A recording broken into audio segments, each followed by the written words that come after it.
Hola, hola, ¿se escucha? Ya.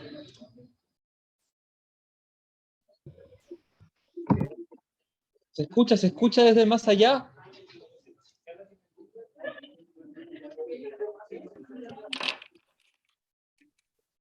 Se escucha. Hola. Hola, buen día, profe. Ahí se escucha, sí.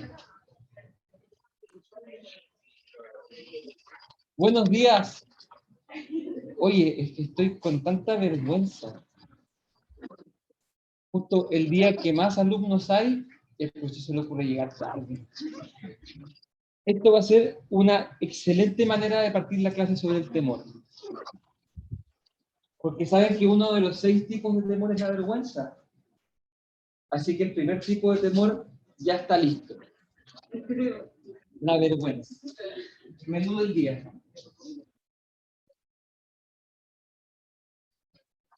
El temor. Pónganse los cinturones.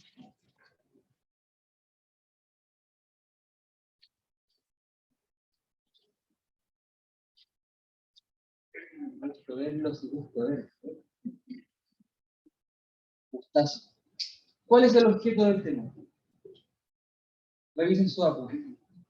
O sáquenlo por conclusión, porque estamos frente estamos frente a una pasión del apetito irascible. Por lo tanto, tiene que tener 4 ingredientes. El temor, ¿mira al bien o mira al mal? Al mal, perfecto. ¿Arduo o simple? Si estamos en el irascible, tiene que ser arduo. Acuérdense que el temor, vuelta para atrás, un paso para atrás. En el concupiscible tenemos 6 afectos. Amor, odio. Deseo. ¿Y su contrario? Oye, pero todo lo que les he enseñado. De nuevo, no. ¿Partamos de nuevo? Buenos días, qué rico verlos. Qué maravilla estar con ustedes. ¿Cuáles son los 6 afectos del concupiscible? Amor. ¿Y su contrario? Luego, si hay amor se engendra, deseamos lo amado. ¿Y cuál es el contrario del deseo? Rechazo. Y si hay deseo y alcanzamos lo deseado, deleite. Placer. ¿Y si no lo alcanzamos? Dolor o tristeza. Y con eso cerramos el apetito concupiscible y ahí no hay ningún afecto arduo. Son todos afectos simples.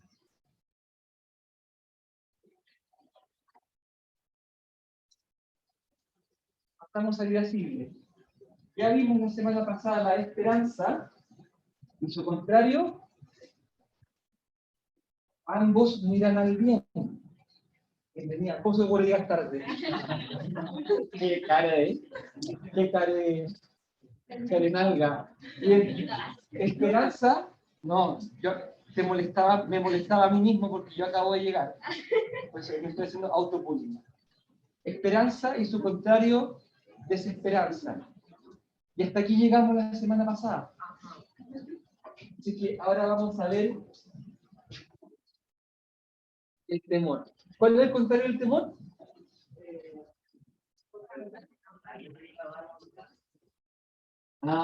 Esperaba que algún alumno se fijara. Ya voy a explicar por qué coloqué el temor arriba de la audacia. Otras veces le he mostrado al revés, la audacia arriba del temor. Ya voy a explicar. Por lo pronto, temor y audacia, y nos queda un afecto, la ira, que no tiene contrarios. Bueno, si estamos hablando del temor, el objeto ya dijimos, el objeto del temor, un mal. ¿Simple o arduo? Arduo. Mal arduo. ¿Mal arduo que qué? ¿Es posible o imposible de qué? Imposible de vencer. No de lograr, porque el mal nadie lo quiere lograr. Es imposible de vencer o imposible de evitar. O muy difícil, porque entre algo muy difícil e imposible es casi nada la diferencia. ¿Cierto? Llegar a ser como Cristiano Ronaldo es tan difícil como imposible. O sea, es muy difícil, es imposible. Lo que sentimos como muy, muy difícil, en el fondo nos parece imposible. Así que entre decir muy difícil y decir imposible es casi lo mismo. Malardo, imposible de vencer, evitar, porque hay cosas que no se pueden vencer, sino que hay que evitarlas. Si viene la lava volcánica hacia ti, ¿tú la vas a vencer? No, tú te salvas, digamos, si es que te logras subir a una roca o sales del camino de la lava. Y no es menos el hecho de que no la hayas vencido, no te hace peor. No. La lava se evita. Hay otras cosas que tendremos que vencer y no evitar. Pero faltó un rasgo, aquí veo 3, son 4. ¿Qué falta? Eso, futuro. Esperanza, desesperanza, temor y audacia versan sobre el futuro siempre. Siempre son del futuro. Solamente la ira escapa a esto del futuro, porque es presente. Aquí vamos a agregar, en realidad futuro deberíamos haberlo agregado antes de la última frase. Si la ponen aquí chiquito y ustedes hacen como que no pasó nada. Mal arduo futuro. Mal arduo, aquí está, futuro, imposible de vencer, / evitar. Ese es el objeto del temor. Por lo tanto, el temor no mira la cumbre del Everest, mira los precipicios del camino del Everest. El temor no mira a pasar el ramo. A pasar el ramo mira la esperanza. El temor mira al próximo a la onda que me tocó en la comisión. El temor mira a que justo me puede tocar la materia que yo no estudié mucho. El temor mira siempre, atención, a los obstáculos. La esperanza y desesperanza no son acerca de obstáculos, son acerca de cosas buenas que queremos lograr. La desesperanza también mira la cosa buena que queremos lograr, pero la reputa como imposible. Temor y audacia, en cambio, miran al obstáculo, no miran al final del camino. Por eso son como ayudantes de las de acá. Porque yo para lograr algo difícil tengo que además cerciorarme de que voy a poder vencer los obstáculos, por ejemplo, con audacia. O bien, quiero algo que es muy, muy difícil, pero al mismo tiempo temo a los obstáculos del camino. Entonces, no nos confundamos. Estos miran al bien que se quiere lograr y estos miran al obstáculo.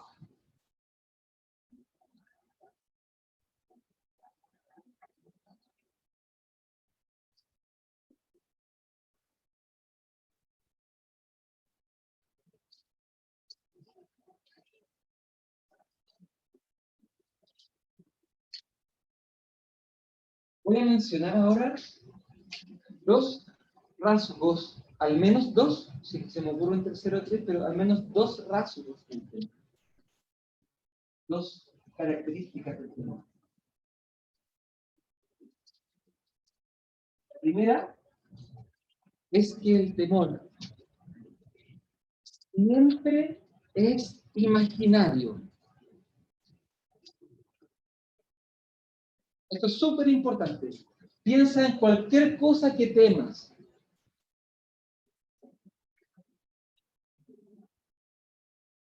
Digamos, si eso que temes ya se hizo, no le temes, te pone triste o te da rabia. Si le temes es porque no ha ocurrido, está en el futuro. Ahora mismo, les desafío que cada uno de ustedes piense en algo que teme. No le voy a pedir que lo diga, tranquilo. Cuéntame qué temes. No, mentira. Piensen todos en alguna cosa que teman. Y examínenla con cuidado. ¿Hay alguno que haya pensado en algo que no sea imaginario, que sea real?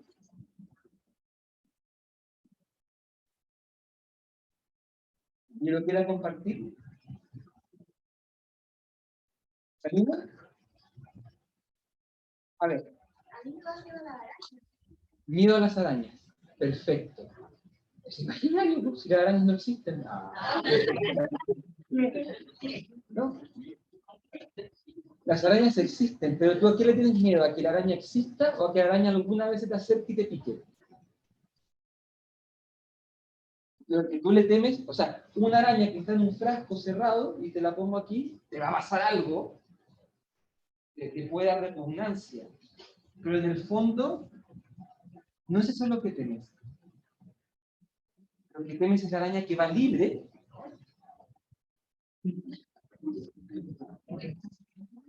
La araña que va libre hacia ti, que va veloz. O esa que viene como bajando y que no sabes en qué momento como que va a terminar de caer. Tú le temes a la araña que sabes que te puede hacer daño. La araña que está, no sé, porque si llega alguien y la tapa con un vaso o que está detrás de un vidrio, te da cosa mirarla porque reconoces en ella un enemigo. Pero no es que le temas porque exista, le temes a la posibilidad de que te llegue a picar. Por eso es que es imaginario. De hecho, lo más gracioso es que probablemente si ves una araña en un frasco y te da miedo, es porque lo que te estás imaginando es que se sale del frasco y te pica. Entonces, fíjate la imaginación. Siempre que tenemos algún tipo de temor, estamos imaginando algo que no está ocurriendo. O que potencialmente pudiera ocurrir. No estoy diciendo que no te vaya a ocurrir nunca. Lamentablemente no te puedo garantizar. Pero siempre es algo potencial lo que nos da miedo. Y eso potencial lo captamos con la facultad de la imaginación. ¿Y se acuerdan que lo vimos al principio? La imaginación permite componer cosas que he visto. Entonces, ¿qué? Veo, quizá a mí nunca me ha picado una araña, pero veo mi brazo, veo una araña allá, ¿y qué es lo que compone mi imaginación? Esa araña en mi brazo. O si he visto alguna película de estas que muestran, ¿no? Me imagino que ese personaje al que le está picando la araña soy yo. Se compongo. ¿Me explico? ¿A alguien se le ocurre alguna otra imaginación que pudiera no ser futura? Que pudiera ser... A ver.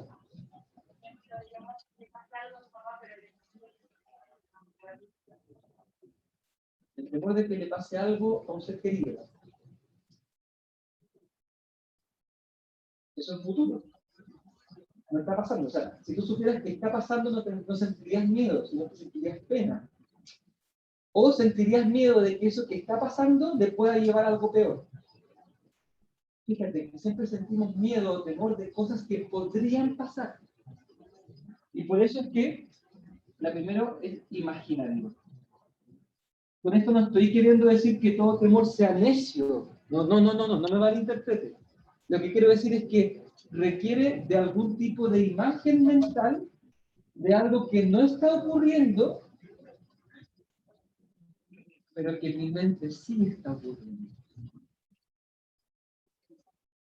Por eso, digamos, es que en el trabajo cognitivo-conductual, para trabajar las fobias o los temores, temor a hablar en público, temor a que te vayan a dar una prueba, una de las cosas que se trabaja mucho es que uno haga una especie de tabla de registro, como imagino que ustedes ya están medio habituados ahora, una tabla de registro donde uno pone imaginación catastrófica. Me imagino con el profe delante diciéndome tienes un 1 y todo mal, llegando a la casa y teniendo que contar que me saqué un 1, no ha pasado nada. Pero me imagino que tiene toda la película. Imaginación realista. Y tengo que contrastar la imaginación catastrófica, que le pone de más, como se dice, le pone mucho, y contrastarla con la imaginación realista, que proviene de una ponderación de la razón, del estilo, no, a ver, si he estudiado mucho no me voy a sacar un 1.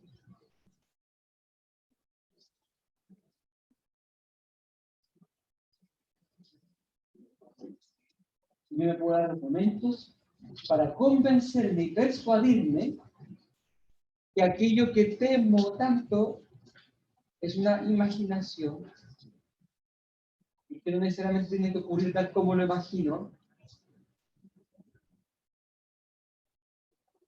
Segunda característica es que es jabonosa. ¿Se puede tener temor al temor?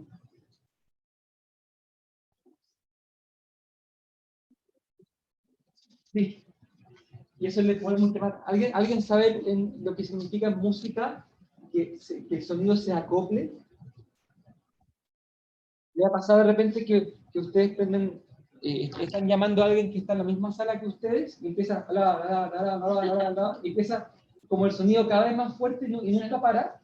Porque en el fondo lo que entra ese sonido al celular sale por el celular, se escucha en el otro y entonces se empiezan como a potenciar hasta que finalmente revienta.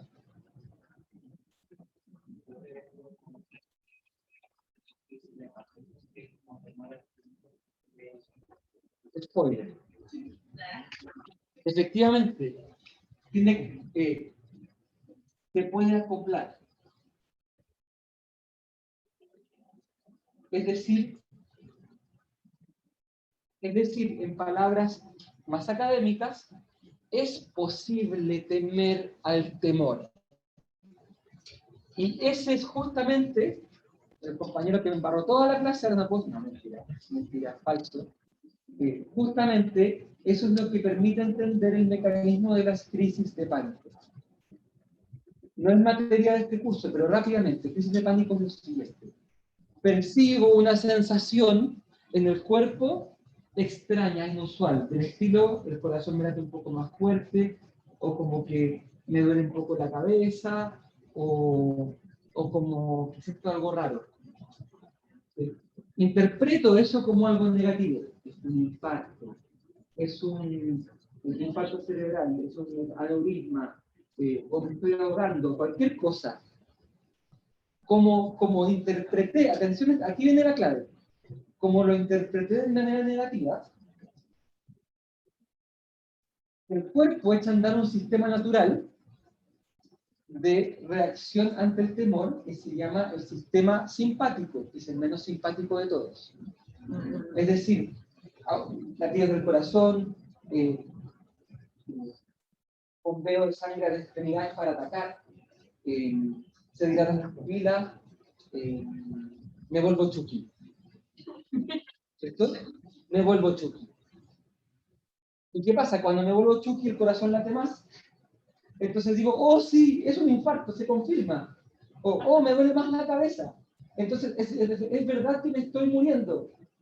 Y como ahora creo que me estoy muriendo, más chucky me pongo, más late más fuerte. Entonces, como que todo el tiempo me voy confirmando más que me estoy muriendo.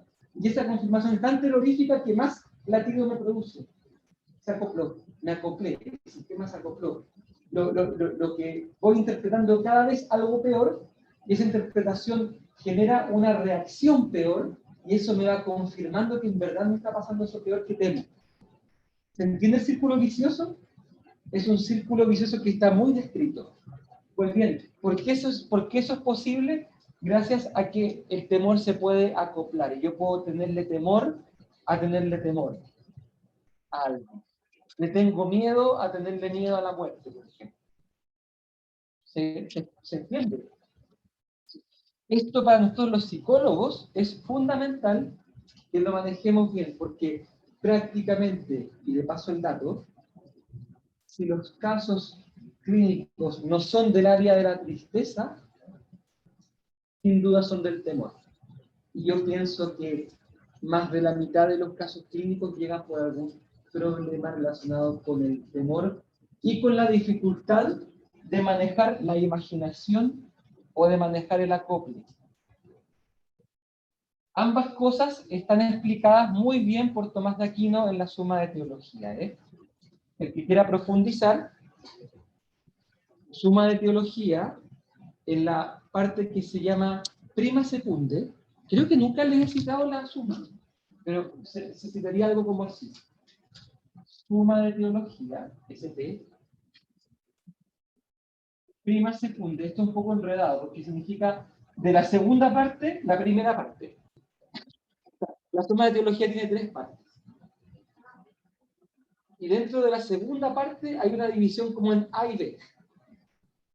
Pero Tomás de Aquino no le puso A y B, le puso 1 y 2. Entonces, habría que llamarle la primera parte de la segunda parte. Un poco enredado. Y luego de eso tenemos que apuntar, yo tengo aquí mi sumita de teología. Hay que apuntar al artículo 42. Y ahí puede tener muchos más detalles de los que estamos viendo aquí en este curso. Suma de teología, prima secunda, artículo 42. ¿Cuál es el objeto del temor? Se llama. Bueno, ahí profundiza bastante más, pero para los efectos de este curso vamos simplemente a dejarlo con estas 2 características. Ahora sí, voy a pasar a pasar la plancha de mi vida, que voy a ejemplificar los 6 tipos de temor con lo que me pasó hoy día en la mañana. Así que espero que no se ría demasiado de mí, por favor. Tipos de temor.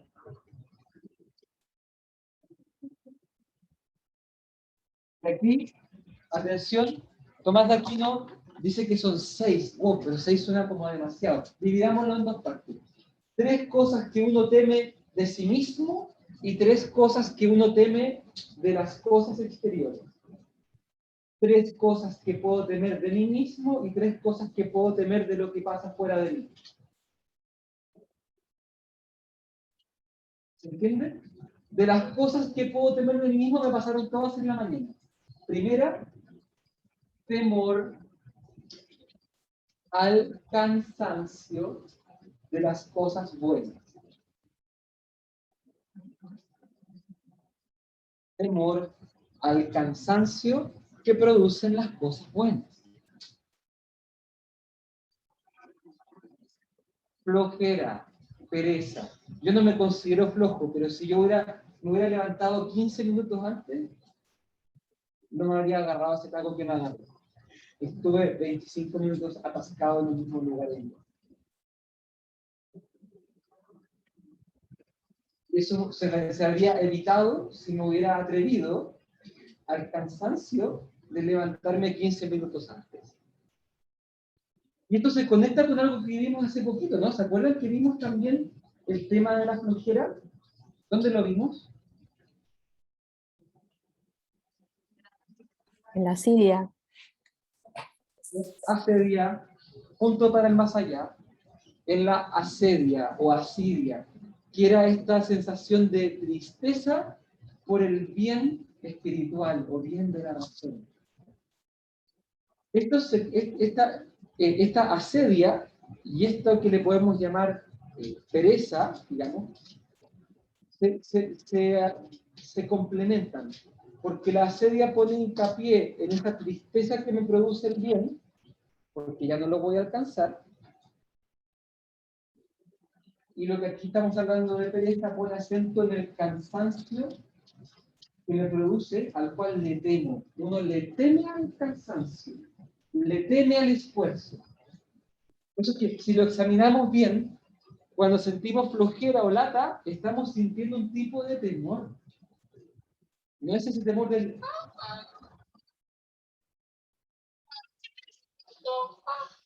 No es ese temor.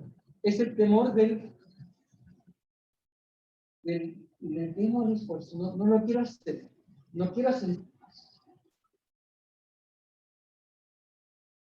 Este que también es un tipo de temor. Porque ese esfuerzo es un mal arduo futuro que por ser tan cansador me parece imposible de vencer. No quiero estar lavando la loza, ahora son las 12 de la noche, me estoy acostando, estoy en pijama y me acordé que tenía que lavar la loza. Eso, en ese cálculo hubo temor. Temí ese esfuerzo que significaba pararme de la cama y lavar la loza, porque me podría significar un cansancio que no deseaba tener. Ese obstáculo me pareció terrible. Terrible viene de terror. Terror viene de temor.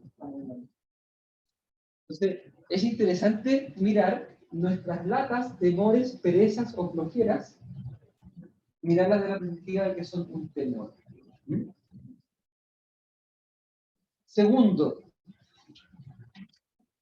segunda cosa que puedo tener de mí mismo, el acto torpe.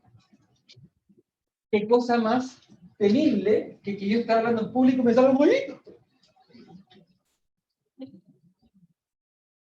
Me acuerdo cuando estaba en séptimo, en octavo, era lo peor que me podía pasar en la vida.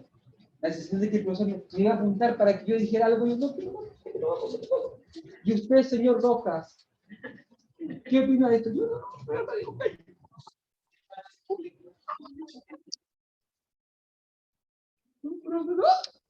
Y todo el curso se reía y yo lloraba. Ya. Bueno, es el acto torpe es ese. El acto que delante de otros parece como deshonroso. ¿Mm? Le temo al acto torpe delante de otros. Pues claro, si yo estoy solo en mi casa y me tropiezo con una amiga cabezona y me caigo al suelo y nadie me vio, me lo guardo, ¿cierto? Digo, uff, no es mal que nadie me vio, ¿cierto? Kilo.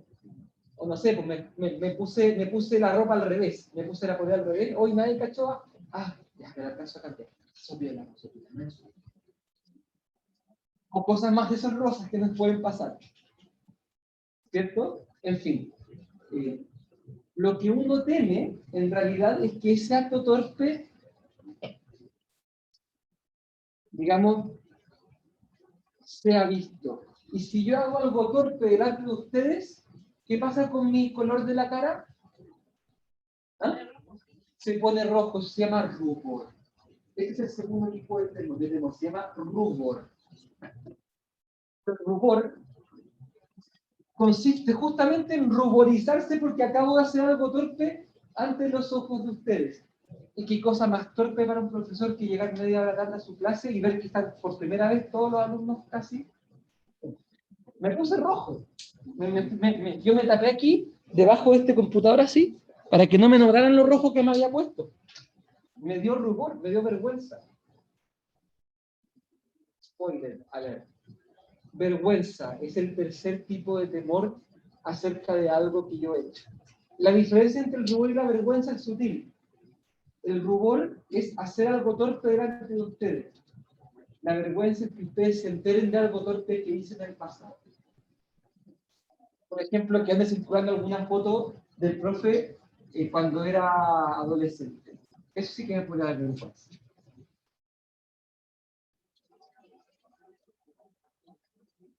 O que ustedes se enteren de alguna yayita mía, que las tengo, que no se las voy a contar, porque si no me voy a ruborizar. ¿Cierto? La vergüenza ocurre cuando uno quiere cuando uno cuenta algo o otro se entera de algo de mi pasado. Por eso, cuando uno va al psicólogo, ¿qué creen que se da más? ¿El rubor o la vergüenza? Es la vergüenza. Y gran parte del progreso terapéutico consiste en que la mirada de amor del terapeuta, no se malentienda, pero la mirada cariñosa y amorosa y aceptadora del terapeuta elimina el temor de la vergüenza y permite que el paciente pueda exponerse sabiendo que no va a recibir risa, ni desaprobación, ni burla, ni alguna otra cosa.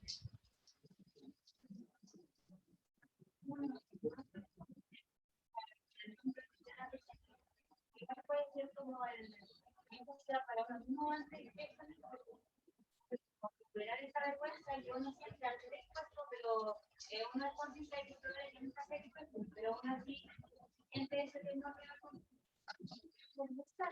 Sí, o sea, claro, uno siente la vergüenza incluso sin decirlo. Porque te imaginas que le cuentas a alguien o que alguien se entera de eso torpe que hiciste. Y entonces puedes sentir vergüenza aunque nadie te esté escuchando porque te imaginas que te escuchan. Si esto es el temor. Lo más heavy del temor es que lo puedes sentir sin que pase nada malo. O sea, quizás nunca nadie ha sabido tu peor yayita, cada uno tiene su peor yayita. No lo voy a preguntar, en verdad que no. Pero pensemos en esta peor yayita. Si esa yayita, o sea, el puro hecho de pensar que esa yayita va a ser publicada, que de repente aparece una foto acá, con la yayita, con la foto.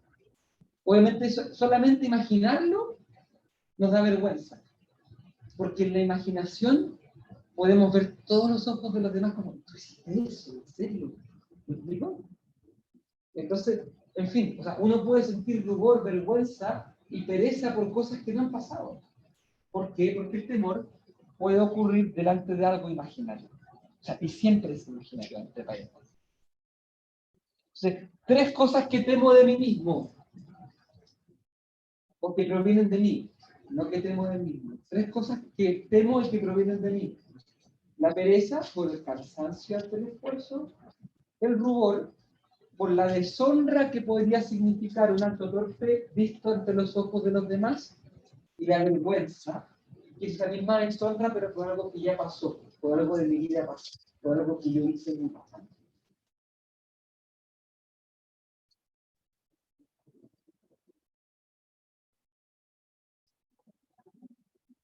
Bien. 3 cosas tenemos de eventos exteriores a nosotros, que no dependen de nosotros. Primero, tenemos aquellas cosas que nos parecen de una magnitud tan grande que no la podemos calcular ni abarcar.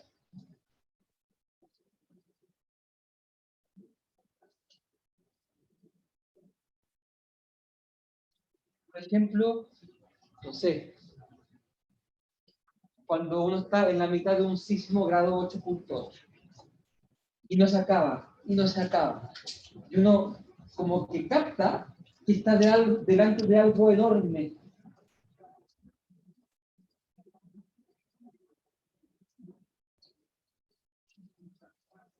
O estás delante de un volcán y de repente te hace erupción. Y es algo, en realidad es un fenómeno, pero tremendo. O lo que muchos sentimos durante los fenómenos de la explosión del estallido social. O sea, de repente el 18 de octubre nos enteramos que por todas partes están habiendo, digamos, quemas, destrucción, o incluso lo que pasó el 25, que de repente nos enteramos y vemos un verdadero mar humano de millones y millones de personas. Esas son cosas grandes, inconmensurables, que exceden nuestros cálculos. Todas ellas nos producen, atención con esto, admiración. Admiración. Nos admiran. Digamos como, oh, no, Eso, esta sensación como de... Incluso como que... Esto se llama admiración. Es lo mismo que sentimos también delante de alguien. No sé, pues, imagínate que llegara aquí el mejor violinista del mundo y toca el concierto de Paganini. Sentíamos, oh, bien, de sorpresa, no sé. Eso se llama admiración. Y no se olviden, es porque estamos delante de, eh, de algo que es incalculable, que nos excede.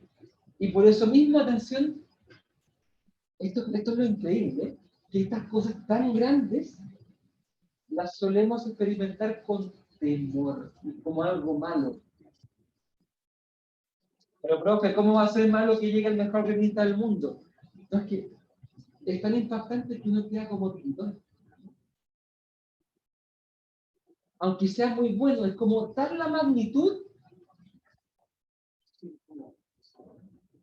Pero no entiendo. ¿Por qué? ¿Será que me quieren echar y me lo están diciendo con esto? ¿Será que... ¿Y qué viene ahora después de esto? Como que, no sé si me explico, o sea, es la misma sensación también para los que tienen algún tipo como de mirada o experiencia religiosa, que aparece también en la Biblia, como cuando se dice que alguien como que se encuentra con Dios, que le teme. Como, oh. Claro, y de hecho en el Nuevo Testamento le pasó a la Virgen María, que fue como, se le apareció el ángel, y le dijo, tú vas a ser la mamá de Jesús. ¿Y qué es lo que primero que le dice el ángel? No temas, María. ¿Por qué? Porque es natural que cuando nos enfrentamos frente a algo como enorme, nos sentimos como hormiguitas, nos sentimos como indefensos, aunque sea una cosa muy buena. Por eso es que el sello de Dios, y con esto termino, el sello de Dios en el Nuevo Testamento y de Cristo es no temas. Creo que en el Evangelio lo repite como unas 20 veces, no temas, no teman. Porque en verdad, ver a alguien que acabas de ver morir y que de repente atraviesa la pared y dice, hola, aquí estoy vivo. De hecho, los discípulos pensaban que era un fantasma. ¡Un fantasma! No temas. Sí. Nada, esto para explicar que no importa si lo que ocurre es bueno o malo, el hecho de que yo me sienta como una hormiguita reventada delante de esta cosa enorme, que puede ser muy buena, me hace sentir admiración. Y es un tipo de temor.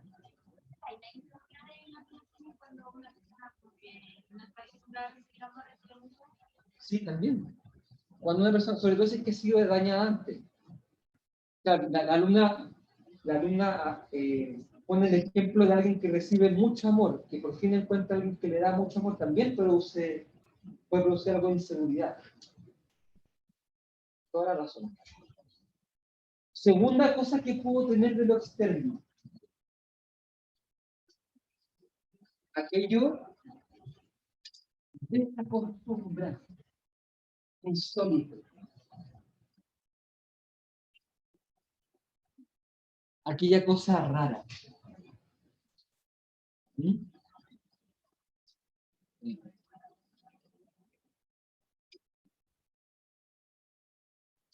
No se me ocurre nada ahora en particular que pueda ser insólito. Quizás lo que me pasó hoy día a mí, porque de repente, vamos, por levantarme 15 minutos después de la hora, digamos, me encontré en la mitad de un taco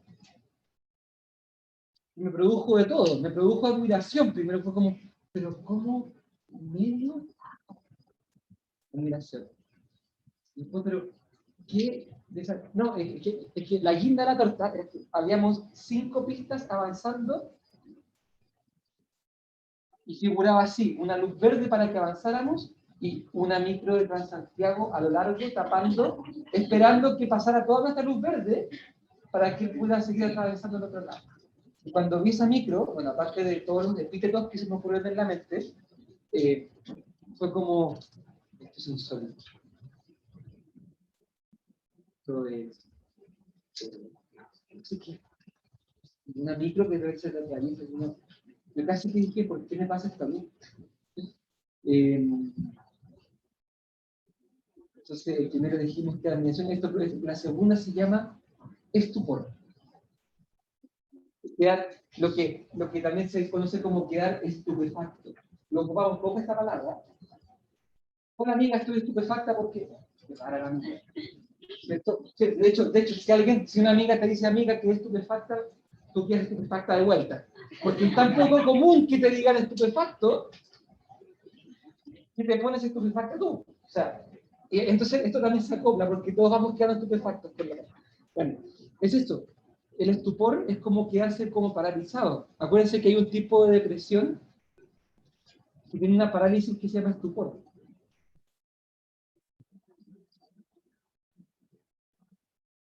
Estupor es eso, como, eso es algo tan desacostumbrado. Por ejemplo, entrar aquí no es un caballo. Es como, no, que es la cosa. O sea, aparte que quizás nos producía admiración, porque además el caballo es como grande, pero pongamos otra cosa. No sé, ¿qué podría entrar aquí que nos genere estupor? La paloma nos genera estupor. Bueno, que también miedo porque algunos le tienen fobia a las palomas, pero eso hay una otra cosa. Pero sí, una paloma además que tomaba, uy, si eso era muy estupefacto. Eso nos dejó estupefacto porque tomaba poco. Bueno, y tercera cosa que puedo tener fuera de mí.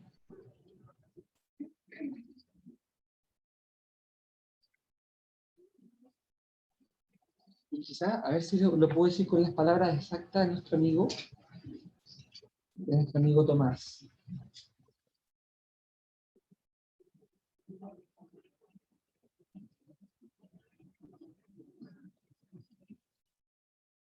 Les voy a leer todo el párrafo porque esta es una joya. Mira, por otra parte, dice, acaba de explicar el mal que puede venir de las cosas torpes de uno. El mal que consiste en las cosas exteriores puede superar la facultad del hombre para resistir, o para vencer, o para evitar, por tres razones. Primera, por razón de su magnitud. Esto es, cuando alguien considera un gran mal cuyo término es incapaz de calcular, y entonces hay admiración, que se va a explicar. Segunda, por la falta de costumbre, es decir, porque se presenta en nuestra consideración algún mal insólito, y por eso es grande en nuestra estima. De este modo hay estupor, que es causado por la imaginación de algo desacostumbrado. Y tercera, por razón de la imprevisión, es decir, porque no se puede prevenir o prever, y así se temen las desgracias futuras. Y a tal temor se denomina congoja, acongojarse. Me acongojo, porque no puedo prever qué otra cosa mala va a pasar.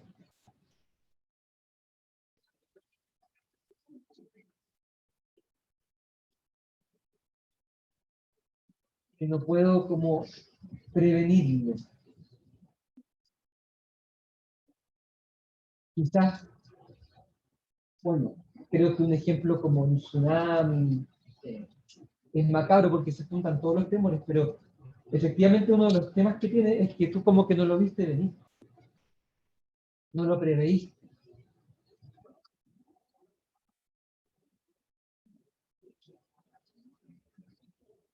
Esta congoja. También nos acongoja cuando sentimos que no podemos controlar lo que nos va a pasar. Como no lo podemos controlar, no podemos prevenirlo ni preverlo. Porque por último, si alguien nos dice, hoy día en la noche te van a entrar a robar, tú, ya, uy, qué lata lo que hago, ya, pero hoy día en la noche, entonces tengo el teléfono de los pagos, ya, tengo aquí mi guaripola, ya, tengo aquí mi manopla, ya, tengo mi bate de béisbol, ya. Entonces me hago el dormidito, además que me dijeron por dónde entrar, entonces cuando viene entrando yo, hola, ¿te tomáis el tecito conmigo? Eso es un mal previsto. En medida que podemos prever un mal, disminuye el temor. Lo terrible es cuando no lo podemos prever, cuando nos pilla de sorpresa. Cuando efectivamente entran a robar a la casa. Que a nadie le entran a robar si es que uno supiera de antemano que le van a robar. Esa es parte del encanto fundamental de los robos, que ocurre de manera inesperada. Y por lo mismo acongojan. Acongojan. O le puede pasar a alguien que le acaban de decir una cosa que puede ser tremenda, como tiene un cáncer o tiene un tumor y tenemos que ver si es benigno o maligno. Entonces uno, como no sabe todavía todo lo que viene, excepto que tú seas médico. Si no eres médico, digamos, como que te acongoja la idea de lo que podría llegar a pasar. Es como un mal que ni siquiera como que puedes prever. Ahora, todos estos tipos de temor no son excluyentes. Uno podría imaginarse eh, un cierto triángulo de las Bermudas donde se junta todo, una tormenta perfecta. Entonces, al mismo tiempo, digamos, estoy admirado, acongojado, estupefacto, me da rubor mi torpeza, me da vergüenza y además me pongo flojo. O sea, nadie dice que son excluyentes.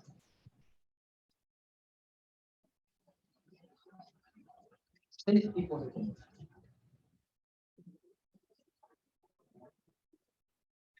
¿Sí? Cuando leyó eso de nosotros, ¿no? ¿Ala? Admiración. Yes.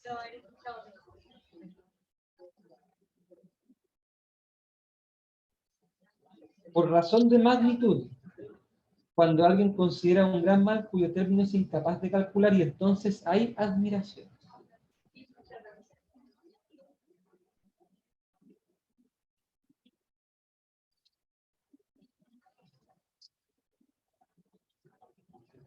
Ahí están los 6 tipos de temor.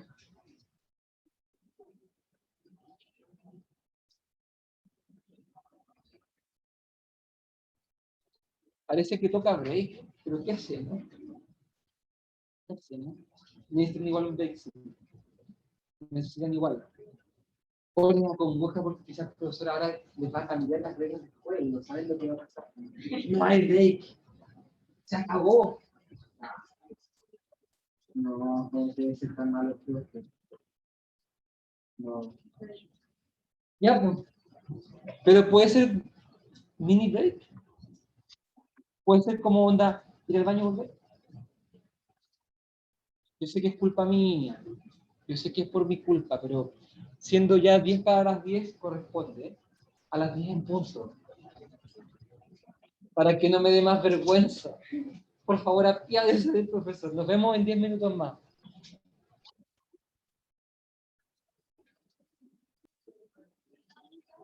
Bien.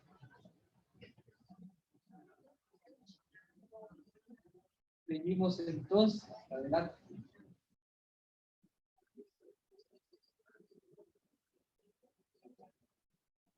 Hay 3 puntos que quiero tratar de alcanzar a tocar ahora.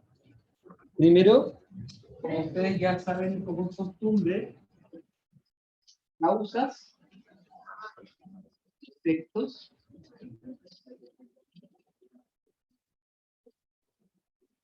y creo que vamos a alcanzar.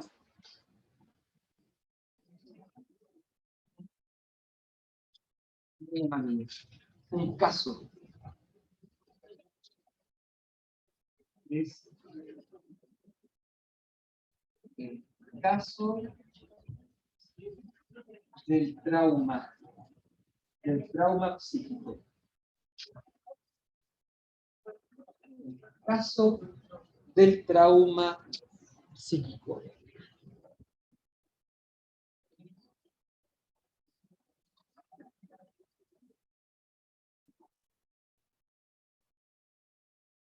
Tomás de Aquino propone 2 causas para el temor.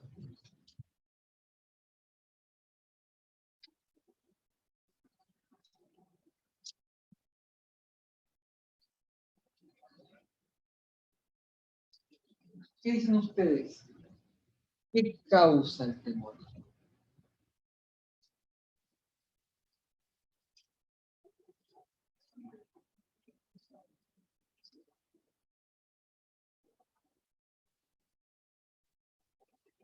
¿Qué causa el temor? El miedo.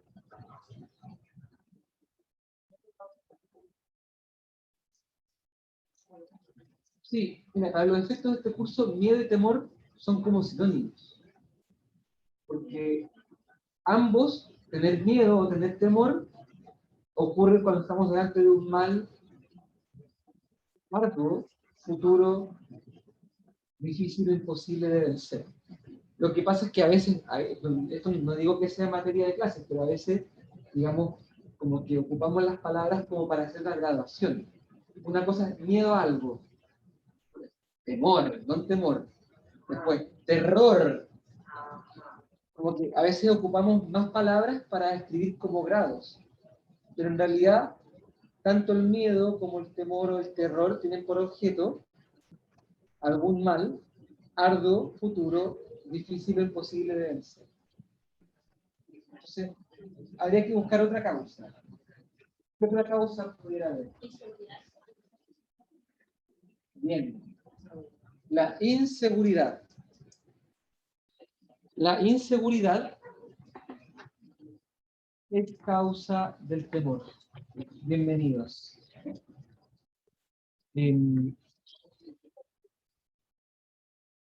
¿A qué te refieres con inseguridad?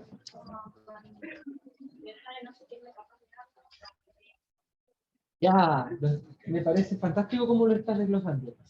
Pensar en que uno es incapaz, ya, me encanta cómo vas.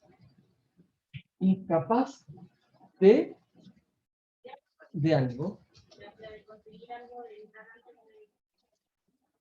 Perfecto. Vamos, estamos en el área chica.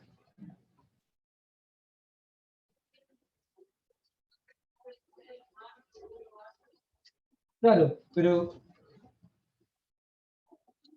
el punto es bueno, porque lo que aquí causa inseguridad es la sensación de poca capacidad. Sentirme incapaz. ¿Qué significa ser o sentirse incapaz? Que la capacidad de uno es esta, y el tamaño del desafío o del obstáculo es este. ¿Se acuerdan que hicimos una ecuación con esto? ¿Se acuerdan que cuando comenzamos a hablar del apetito irascible, dijimos que en toda emoción o afecto irascible había una comparación que hacía la cogitativa respecto de cuán arduo es el bien o el mal y cuán capaz o incapaz soy yo.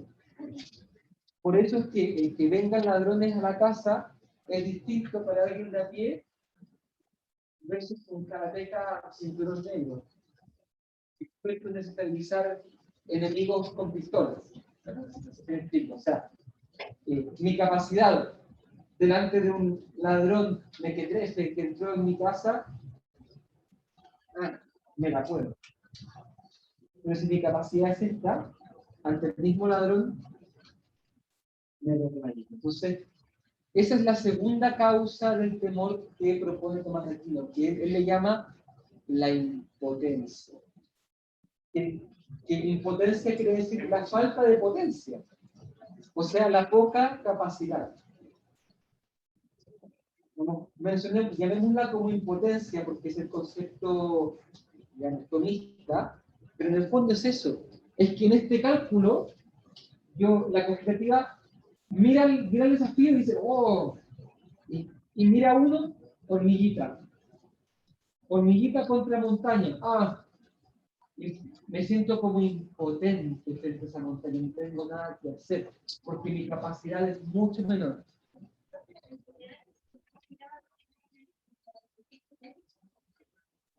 Exacto, sentirse débil, sentirse incapaz. Eso a uno le pone inseguro.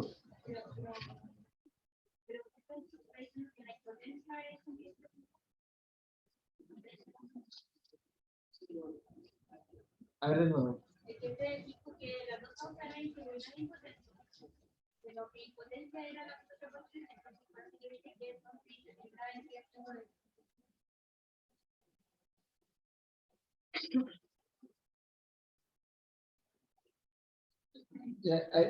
Por lo que te entiendo, ¿tú entiendes la impotencia y sentirse débil como dos cosas distintas?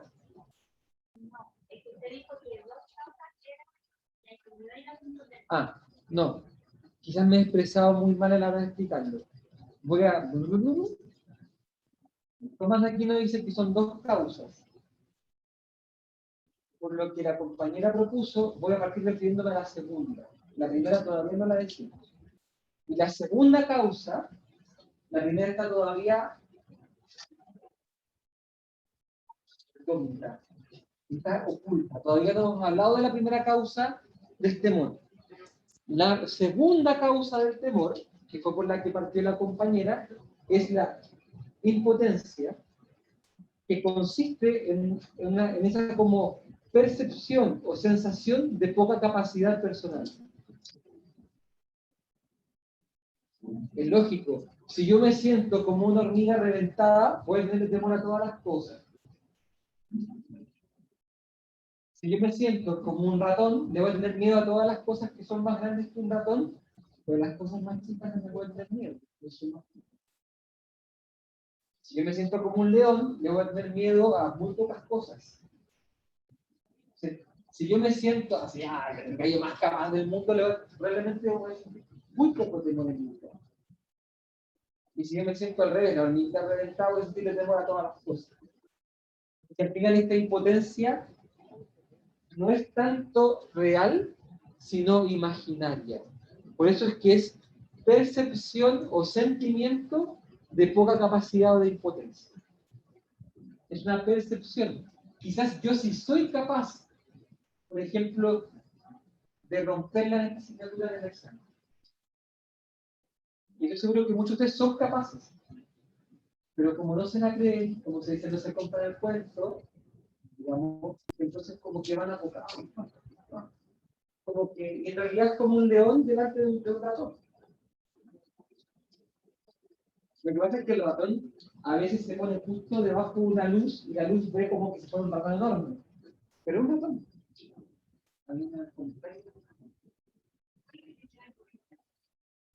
La impotencia consiste en una percepción o sensación de poca capacidad.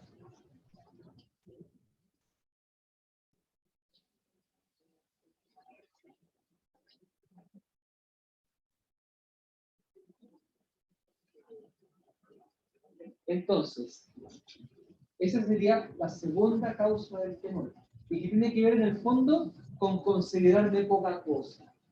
¿Cierto? Estoy ocupando palabras distintas para referirme a lo mismo. Me siento poca cosa. En el lenguaje psicológico actual diríamos tengo baja autoestima. Mi autoconfianza es baja. Diríamos algo de ese estilo. Entonces, claro, el que tiene baja autoestima teme a muchas más cosas y teme mucho más que el que tiene alta autoestima, que le teme también a cosas, pero no tantas. Aquí podemos perfectamente pensar en que hay algunas personas que se equivocan al temer. De nuevo, pregunta que creo que ya hice en algún momento. ¿Temer es bueno o es malo? Es bueno. Es malo. Depende. Esto creo que lo expliqué en el mail que les mandé sobre la proporción. Si el afecto es proporcionado al objeto, si yo estoy delante de un león suelto y no siento temor, tengo un problema. Excepto que yo sea amaestrador de leones. Pero si no soy amaestrador de leones y tengo un león enfrente, suelto sin cadenas, y no siento miedo, estoy enfermo. Y tengo que ir al psicólogo. No puede ser que yo no le tenga miedo a un león suelto. Eso se llama ser temerario. Cuando yo no le temo a cosas que debiera temer.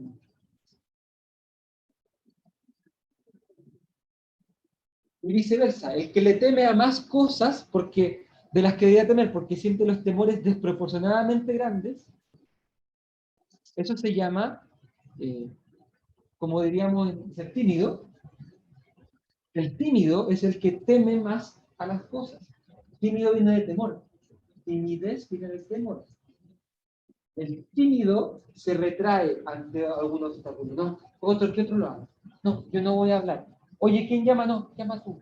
Oye, ¿y quién va a ser coordinador del curso? No, que otro sea. ¿Cierto? El tímido en la fiesta habla menos, pero no porque él quiera hablar menos. Digamos, muchas veces el tímido fantasea, y si yo hablara más, y si yo supiera la guitarra, y si yo bailara mejor, ¿cómo cambiaría la cosa? El tímido se queda. También, bueno, el lenguaje tomista, el tímido es el pusilánime. ¿Eh? De ahí que nosotros llamamos, en inglés se dice el pussy. ¿Han escuchado pussy? Pussy. Pussy significa como que se achica, que se cree menos capaz de lo que en realidad es capaz. El pusilánime puede 10, pero por temor a equivocarse da 3.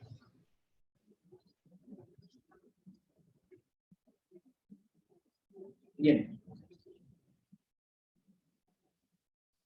Abordemos ahora la primera causa del temor. Usted tiene ahí como un espacio en el cuaderno. Ay, profe, pero yo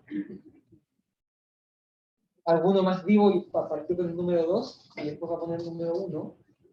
Pero eso es, para el orden de algunos, es tremendamente temeroso ver el cuerno como al revés.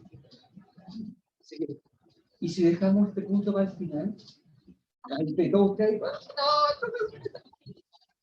con color rojo y azul. La primera causa del temor. ¿Qué se imaginan ustedes? Eso es demasiado obvia como para decirlo.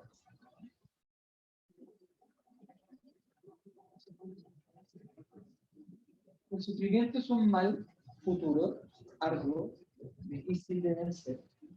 Y por lo tanto es como la causa formal del temor, tienen toda la razón. O sea, ¿cuál es la causa del temor? El que estemos delante de un mal arduo, sí, pero Tomás de Aquino se refiere a una causa más remota, a una causa todavía más distante. Eso está bien, ¿no? Está bien, pero la que él quiere mencionar es una causa un poco más distante en cuanto como a la cronología. Profe, ¿puede ser que tengo miedo de que algo que me pasó me vuelva a pasar? ¿Podría ser eso el caso del trauma? Algo que me pasó me puede volver a pasar. Eso va en el caso más del trauma, pero no es a lo que apunta Tomás de Aquino. La muerte es algo a lo que todos le tememos. Todos tememos a la muerte. Lo que pasa es que los jóvenes le temen menos. ¿Saben por qué? Porque se figuran que está más lejos. Eso lo dijo el otro. El joven se figura que la muerte está como que no viniera nunca. Pero no, Tomás de Aquino dice que la primera causa del temor es el amor. Es el amor. Porque solo tememos cuando amamos. Solo tenemos un mal de algo que amamos o de alguien que amamos. Usted podría levantar la objeción, profe, pero todas las emociones son causadas por el amor. Y hemos visto hasta el cansancio en esta como famosa movimiento afectivo completo, con todo este encadenamiento que todo brota del amor, como todos los ríos brotan de un glaciar. Es cierto. Así que le podríamos decir, ya, pues toma de aquí la avíspate.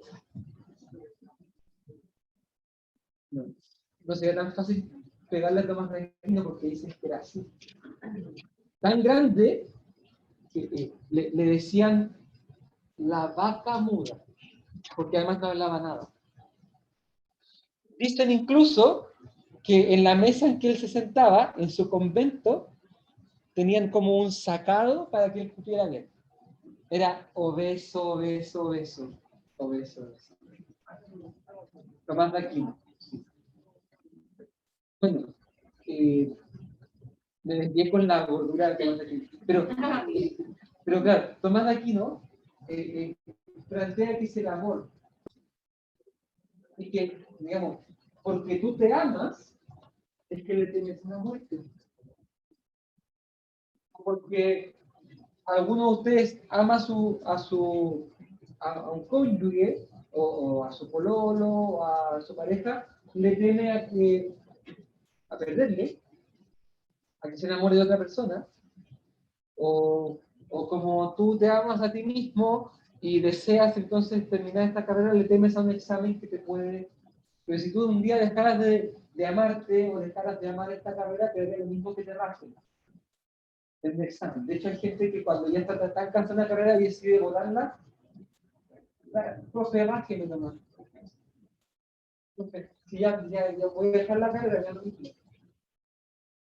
Por eso es que esto se parece mucho a lo que veíamos de la tristeza.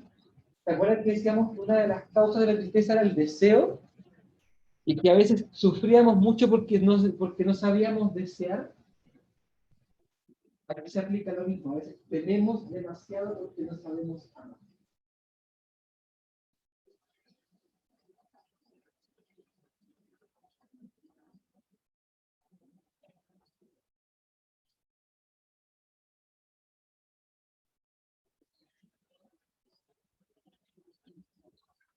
Entonces, claro, es cierto. El amor es causa de todos los aspectos, pero particularmente el temor requiere de esta implicación. Todos, pero en particular, digamos, el que tú le temas mucho a algo, tiene su contraparte en que hay algo que tú estás amando mucho. No puedes temerle a nada si que eso de alguna manera directa o indirecta no ataca o no obstaculiza algo que tú amas.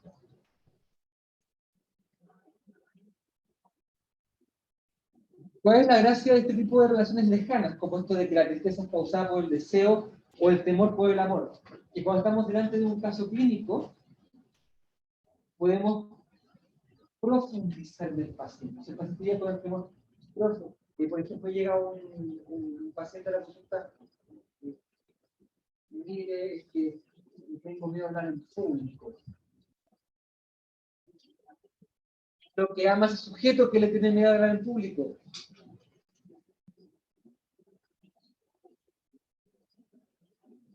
Ama quedar bien con todos. Ama lo que cantaban los prisioneros, ¿cierto? Nunca quieras las madres con nadie. Eso, el que tiene temor a hablar en público, en el fondo, ama quedar bien. Ama ser bien visto. ¿Ven cómo de repente lo más increíble es que muchas veces el que tiene temor no capta? Que es tan obvio desde el punto de vista de los afectos. Entendemos que un temor tiene que remontarse a algún afecto anterior. El temor, en este cuadrito que hemos visto, para que se produzca tienen que ocurrir muchos afectos antes. Por lo tanto, eso nos sirve como instrumento para profundizar en el paciente. Un paciente que dice, tengo miedo a la muerte. ¿Qué es lo que ama tanto? Ama tanto su vida. Entonces nos servir de preguntar, ¿cuán correcto o cuán intensamente hay que amar la vida? Porque si yo amo, atención, tanto mi vida que no la expongo a ningún riesgo, no voy a cruzar ningún río jamás. Y me voy a quedar allí donde nací. Me voy a quedar ahí. Si yo me amo tan desesperadamente y tan aprensivamente como los papás que aman aprensivamente a sus hijos, digamos, ni yo crezco ni me desarrollo, ni mis hijos crecen ni se desarrollan. Entonces, hay un amor desordenado. Si es un temor tan grande a la muerte que no salgo de la casa, es un problema. Estoy amando demasiado. Tengo que aprender a desapegarme un poco. También hay que amar la vida, nunca hay que ser haga lo mismo en la vida, no. Hay que amarla, pero también hay que entenderla como en el contexto del ciclo de la vida.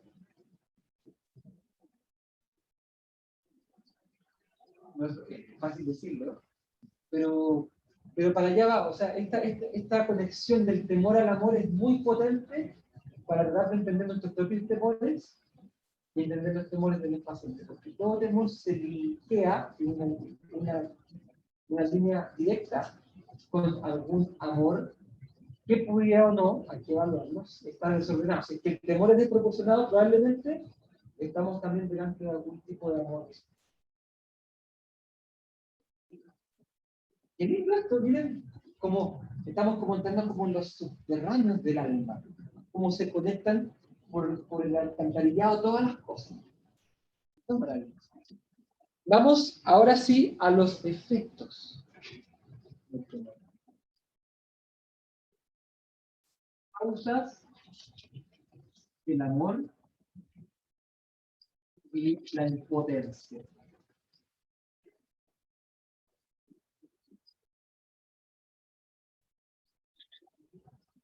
Efectos del temor.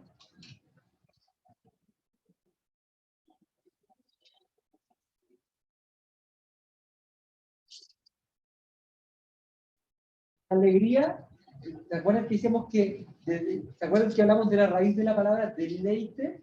Que significa dilata. Dilatio en latín. Significa dilatarse. El deleite es la boca se dilata. Los brazos se dilatan.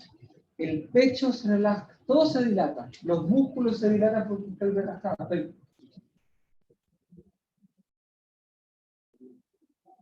El temor, ¿qué hace? Tensiona, contrae. Esta es la palabra que ocupa. El temor, primer efecto del temor, contrae. La contracción. Es decir, contraer significa traer contra el movimiento que lleva las cosas. Traigo hacia acá. Le contraigo.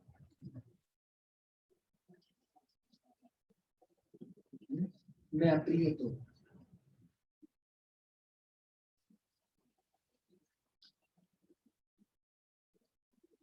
El que está con temor, la boca, ya no está dilatada.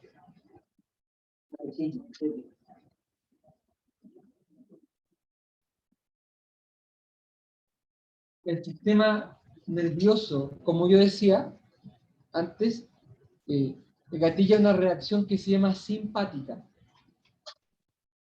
Me contraigo, viene mi emoción como estoy contraído para la batalla, con los músculos tensos, listo para o para defenderme. ¿Se dan cuenta? Cuando alguien me va a atacar, ¿cómo uno se pone?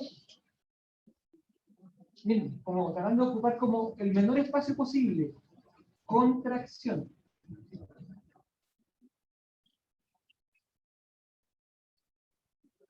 También voy a preparar para correr. Si es mucha, no voy a correr, no voy a congelar. Si es intermedia, es como una reparación para escapar. Esto es lo mismo que le pasa a los chanchitos de tierra cuando uno los toca. ¿Han visto? Uno lo toca y se cierra en sí mismo. Y entonces, atención, cuando decimos que el temor contrae, hay que entenderlo en un sentido físico, pero también psicológico. Físicamente se activa el sistema simpático, los músculos se aprietan. Me tenso, como decía la primera compañera que sugirió una respuesta, me tenso. Fíjense esta cuestión. ¿Por qué uno se defiende como así? ¿Qué estoy haciendo? ¿Protegiendo qué cosa? Los órganos vitales. Estoy en una posición tal que si tú me vas a pegar, que me pegan en los brazos. ¿Han visto los boxeadores? Pero que no me peguen ni en la cabeza, ni en el corazón, ni en los lugares que son críticos. Pégame en las piernas, ok, pero no en la cara. Fíjense que uno espontáneamente, le apuesto a que ninguno de ustedes ha ensayado esto. Pero si yo agarrara un bate súbitamente, pero lo primero que harías es ponerte así Y te apuesto que no lo has ensayado, es una reacción adquirida, una reacción, digamos, innata, perdón, innata es lo contrario, quiero decir una reacción como natural, innata. Estamos programados para defender nuestros órganos vitales en caso de un ataque.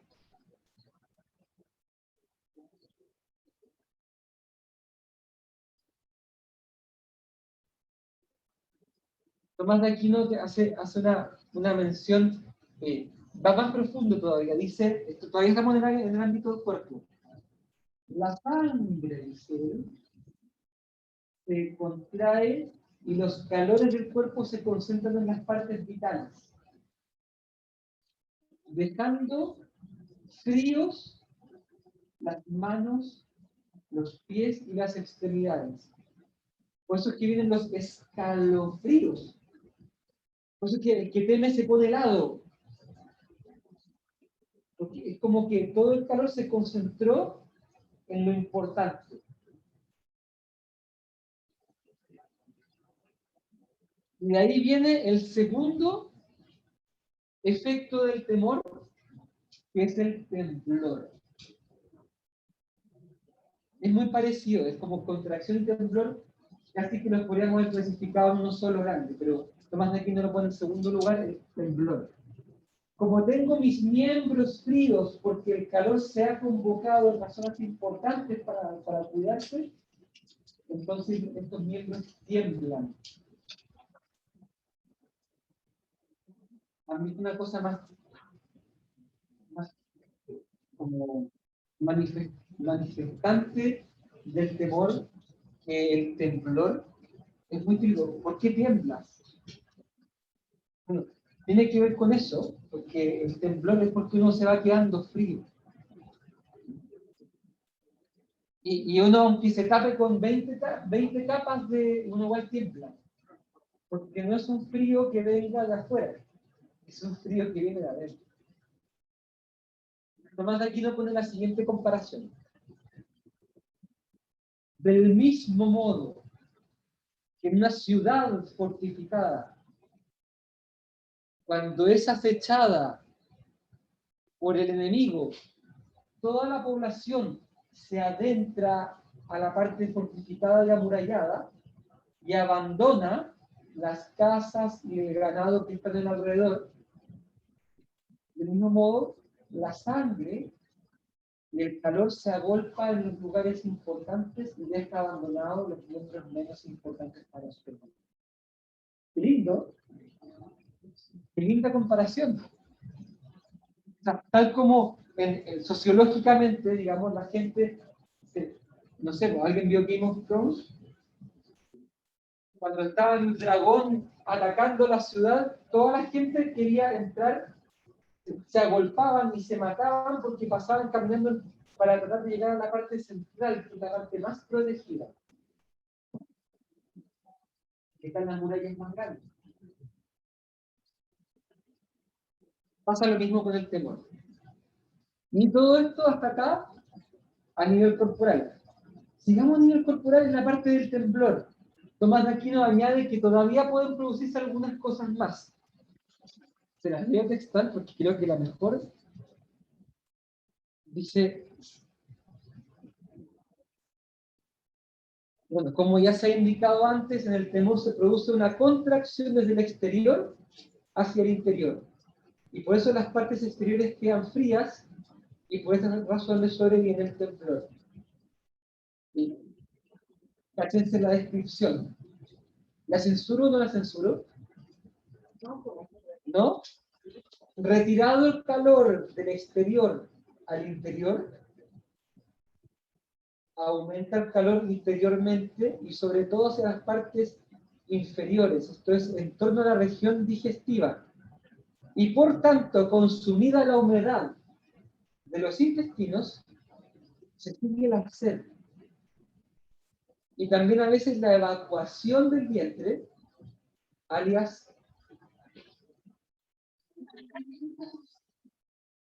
y la emisión de orina, alias hacerse pipí del miedo. Y en ocasiones, incluso la emisión del semen. O bien, dice él, se puede explicar la eliminación de estas cosas porque el vientre y los testículos se contraen de temor. Sin tapujos.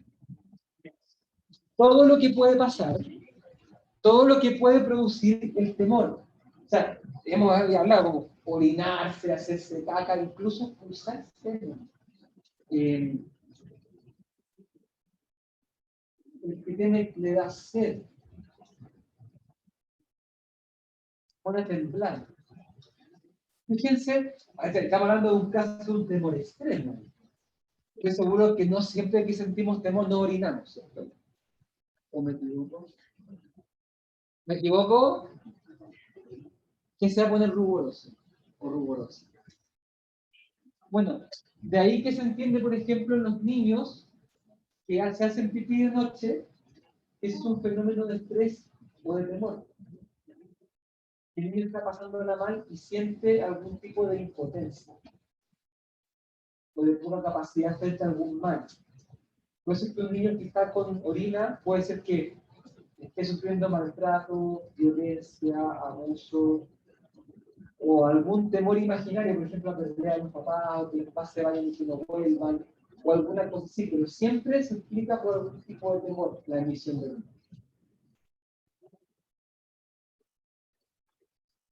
Qué potente, ¿eh? Todo el detalle del temor. Y esto solamente a nivel físico.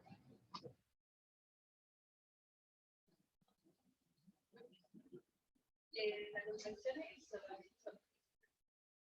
La contracción, no, también es interior del alma. Hablemos de la contracción del alma ahora. Sí. Ya, acabamos de hacer mucho detalle del punto 2, ¿cierto? Del efecto del temblor corporal, al que podríamos añadir toda la descripción, que no se la voy a volver a leer, porque es un poco asquerosa. Ya, pero volviendo al efecto número 1, el profe que está desordenado, sí, bueno, volviendo al efecto 1 de la contracción, también el alma se contrae.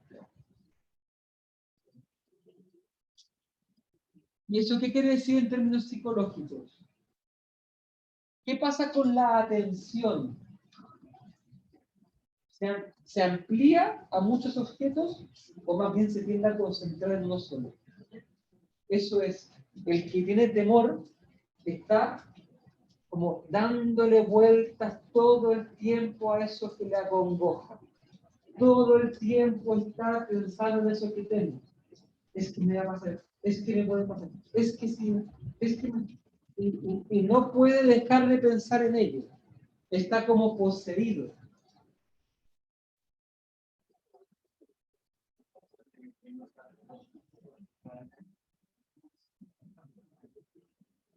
Esto es el temor en general.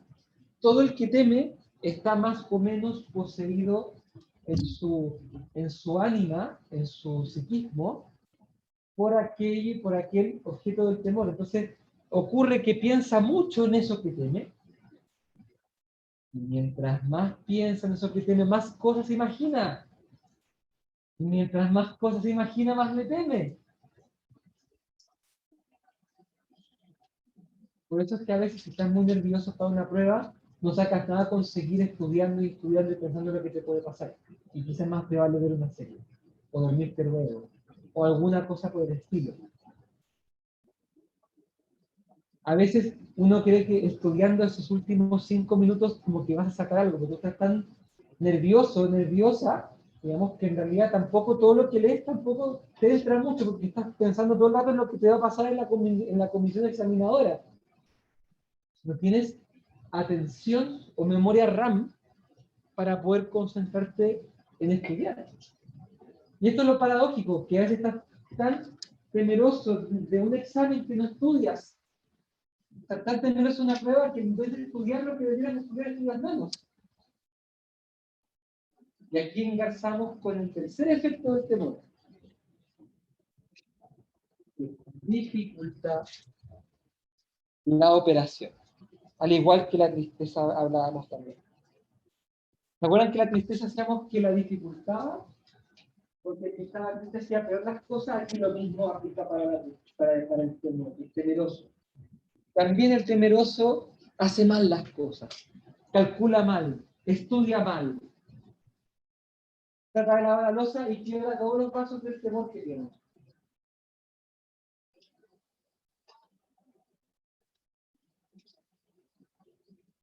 El temeroso tartamudea.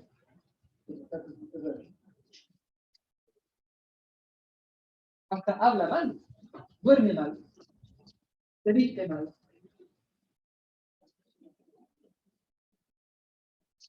Se ducha mal, está con tanto temor que se pega, se accidenta, se cae de la ducha por temor.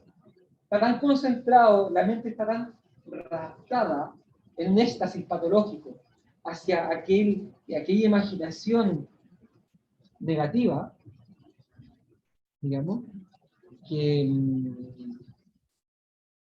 hago todo mal. Escribo mal el mensaje, en vez de mandárselo a una persona, se lo mandé a otra. ¿A quién no le pasa? Si una pregunta como, oh, perdón. Era para otra persona, era la mía declaración. ¿Sí?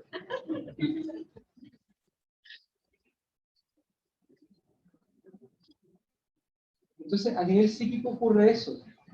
Y como el temeroso, atención, aquí viene la segunda parita, está tan pendiente de aquello que teme,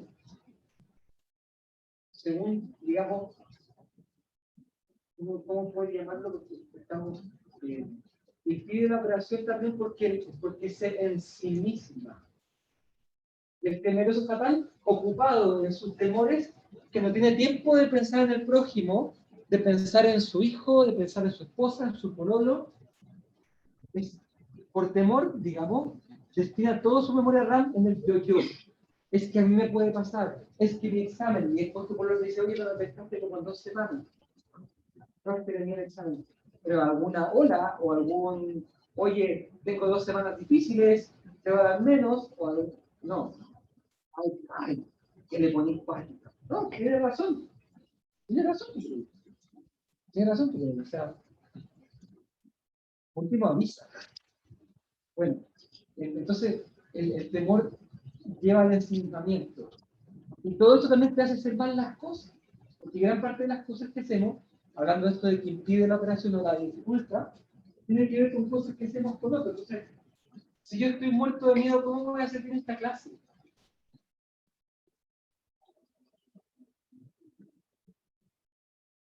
Entonces, si yo estuviera con algún pariente bien republicano, yo les digo, oye, se de la clase. Me tendría aquí como un fantasma tratando de hablar cualquier cosa y sin lograr hacer nada.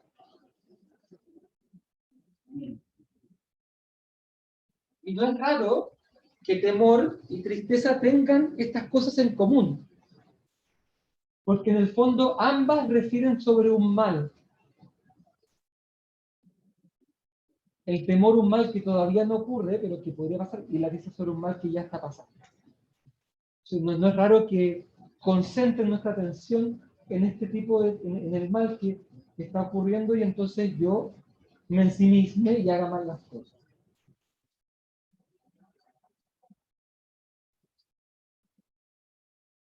Cuarto efecto.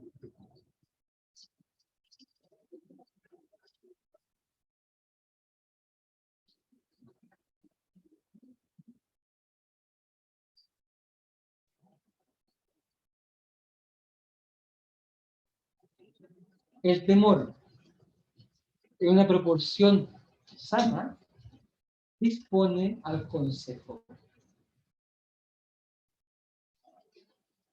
Dispone a aconsejarse, a buscar ayuda.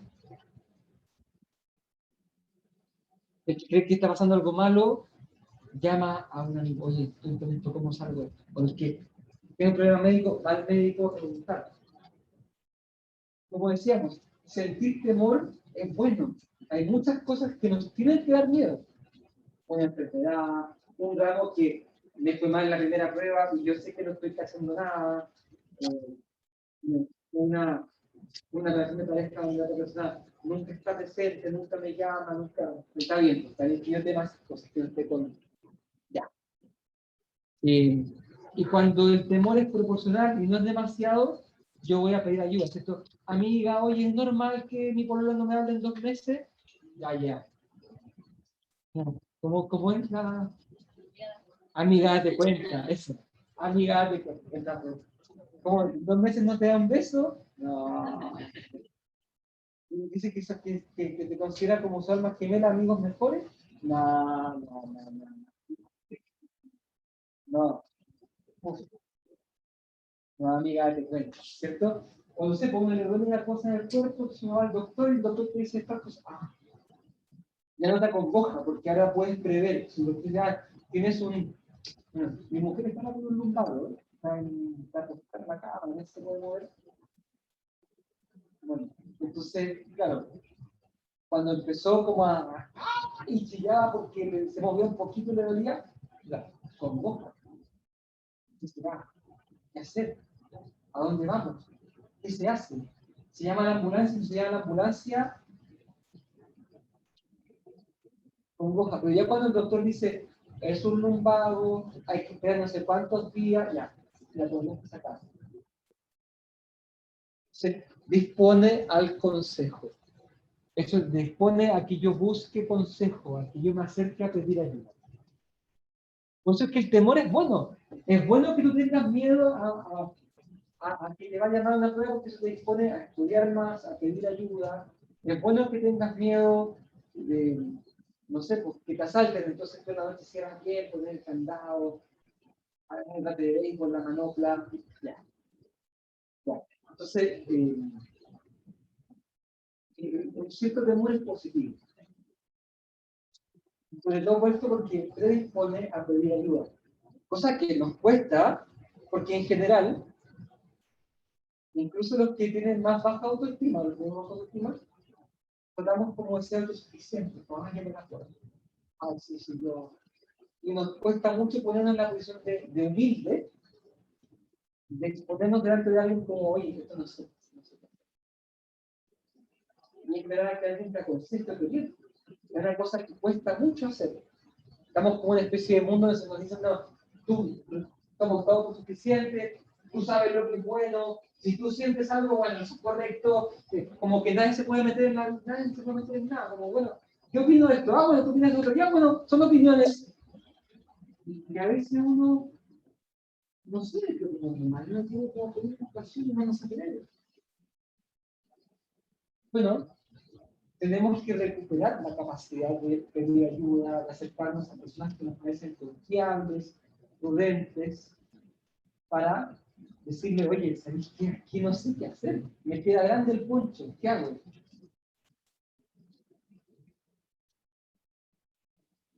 Y eso ayuda a abrir el oído, ayuda a escuchar. El que teme escucha más los consejos que le dan.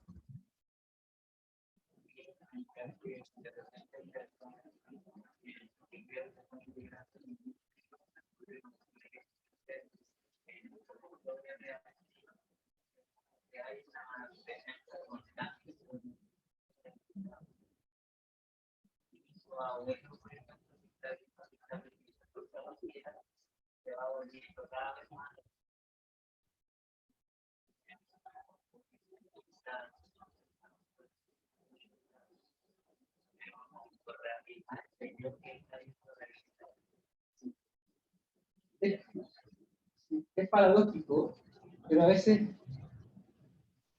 vamos, pareciera que saber pedir ayuda y reconocer los propios límites requiere una alta autoestima. Curiosamente, pareciera que el que tiene mejor autoestima reconoce más que hay cosas que sabe y cosas que no sabe. En cambio, el más inseguro trata de ocultar que no sabe hacer. ¿Cómo es eso? Uno pensaría que el que tiene más autoestima pide más ayuda, el que tiene más seguro autoestima pide menos, pero se da al revés. El que tiene mucha autoestima, como se siente valorado, no se siente menoscabado porque no maneje algo, bueno, pide ayuda en eso que no sabe, porque sabe que pidiendo ayuda no vale menos. Pero el inseguro no quiere exponerse a sentirse poco valioso, entonces no pide ayuda. Curioso, ¿no? uno podría decir que el inseguro tiene tanto temor del rubor o de la vergüenza que prefiere no aconsejarse. De ahí que el que tiene excesivo temor no se aconseja con nadie. Eso es importante. El que tiene excesivo temor no pida ayuda. Profe, disculpe. Sí, adelante. ¿Cuál era solamente el enunciado? ¿Cuál era el cuarto efecto? El temor dispone al consejo. Ah, ya, gracias. El temor dispone al consejo, entendiendo que es proporcionado. Si es mucho temor, no dispone al consejo, sino que incluso, atención, y esto lo vamos a entender al tiro, produce mutismo, enmudece. Tanto temor que me quedo callado. Se parece mucho también a lo que hablamos de la tristeza, de la triple A. El abatido también enmudece. No es raro que se parezcan ese temor.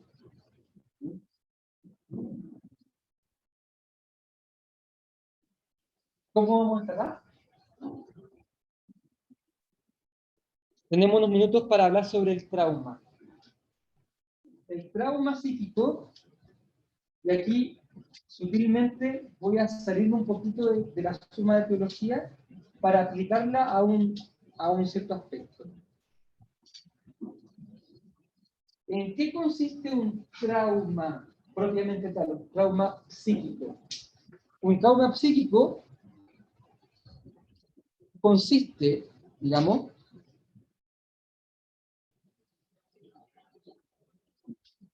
por una parte, hay como dos ingredientes.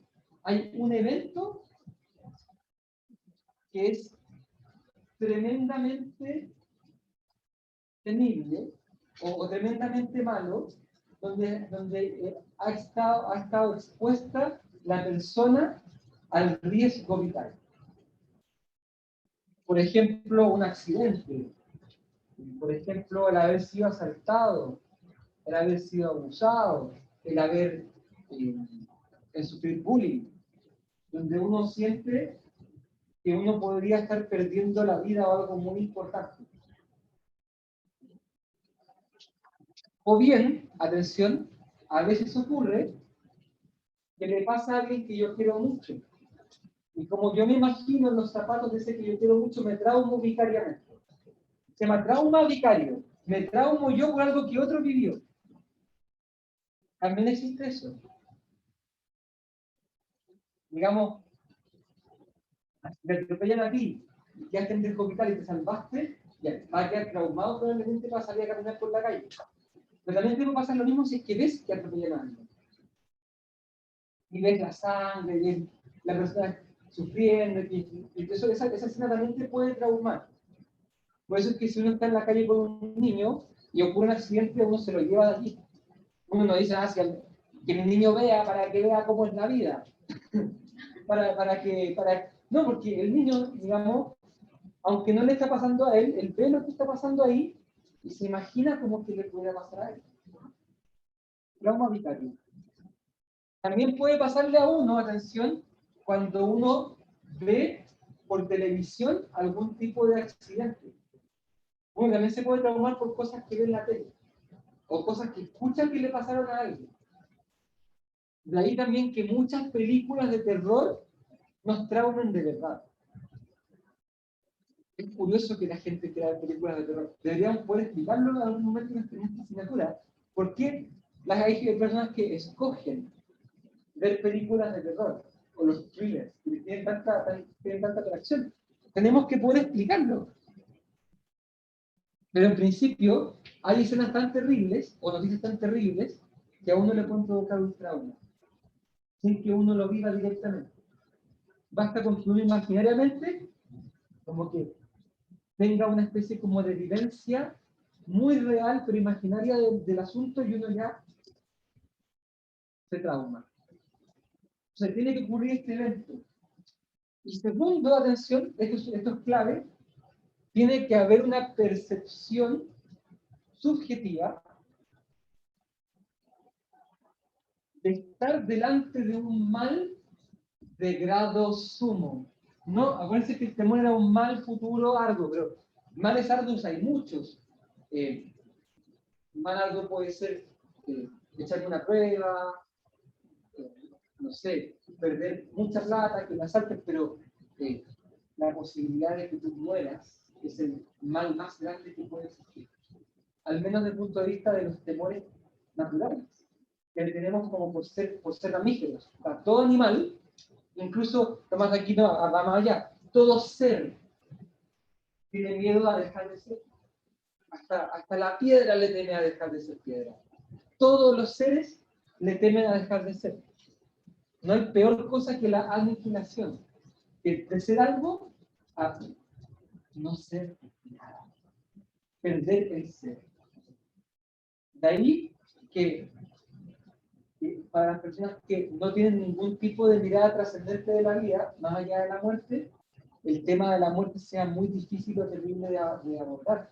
Porque la muerte se ve como una especie de caída al no ser absoluto, y se acabó todo.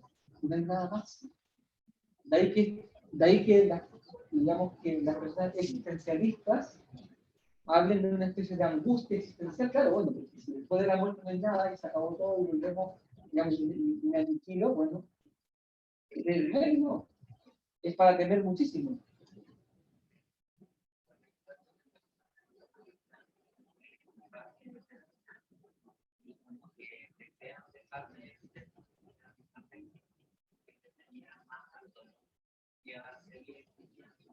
Sí. Sí, también lo abordamos en el hoy así, cuando uno podía atravesar de suicidarse. Una vez se optaba por suicidarse para no seguir sufriendo, uno lo hacía por amor. Entonces, está el evento traumático, que puede ser vivido por mí o por otros o visto, y está mi percepción de que tal evento, digamos, que tal evento se vio amenazado algún mal de los mayores. Yo diría que hay dos. La muerte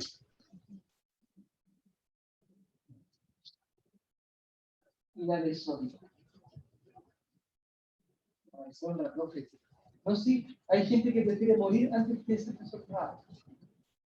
Hay muchos, piensen en los kamikazes, en los samuráis que es el Harakiri. El Harakiri dice, como es tal mi deshonra por haber perdido una batalla, que es mucho mejor morir que vivir con esta deshonra.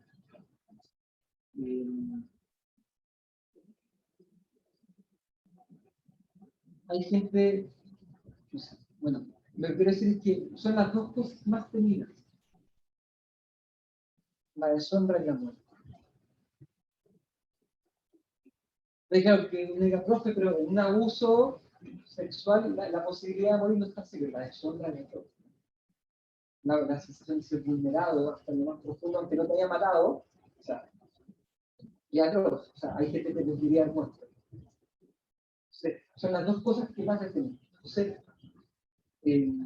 dicho eso, quiero ahora presentarles una serie como de cadena de eventos interiores que ocurren en la mente para poder explicarnos el tema del trauma. Entonces, cuando percibo ese mal en grado sumo como un mal arduo posible que me podría pasar a mí, que no puedo vencer, cuando es muy fuerte, es capaz de impedir el uso de la razón. Esto es clave.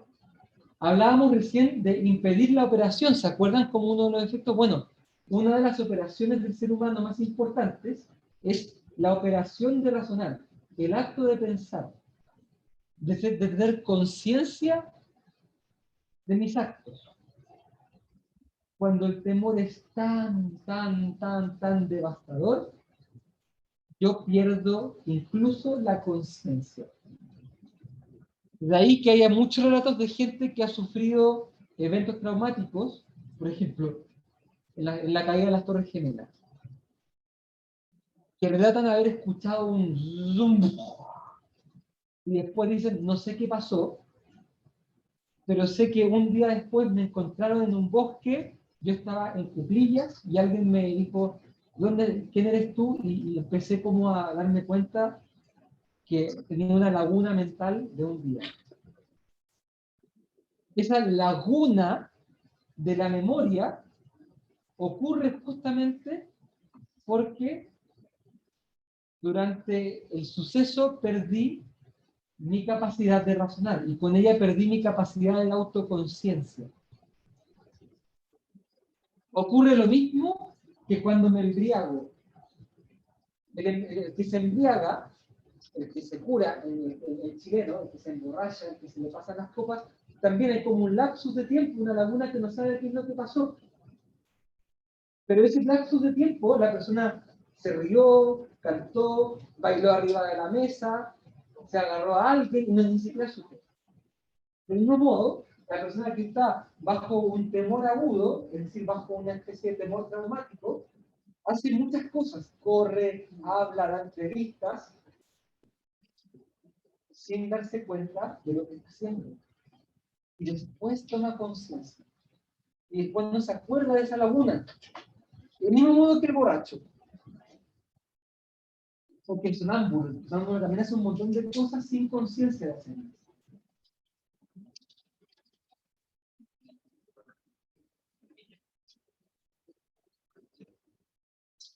Laguna anémica. O también se puede enfocar desde el punto de vista de un estado disociativo. ¿Por qué ocurre esta disociación? Porque efectivamente la conciencia, llamémosle conciencia 1, o quien, digamos, la conciencia biográfica de ti, se interrumpe por un tiempo. Y entonces pero tú sigues actuando. Esa que sigue actuando, algunos han querido ver en ello la conciencia 2 o inconsciente. En realidad se trata de las facultades psíquicas normales de uno actuando sin una conducción de la razón. Del mismo modo que si alguien te ataca, te defiendes así sin pensarlo mucho, si tú apagas la razón y la conciencia, que no se puede hacer de manera ordinaria, tú seguirías haciendo muchas cosas sin acordarte.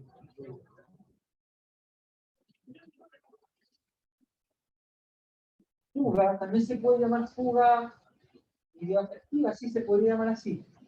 Pero más que querer clasificarme los nombres de psicopatología, creo que entremos como en el proceso interior. Entonces, dado que el temor impide la operación, el temor sumo impide la operación en grado suma de la razón. Y se impide la conciencia. Pero eso no significa que los hábitos, los sentidos, los afectos, ¿no? el movimiento locomotriz sigan actuando. O que yo pueda seguir hablando. O que puedan pasar cosas de las cuales mi memoria sí guarde. Aquí está el tema. Ese lapsus de tiempo en que mi conciencia se apagó, mi memoria no se apagó. Se apagó mi conciencia de haber vivido eso. Pero en mi memoria todos esos sucesos entre medio quedaron registrados.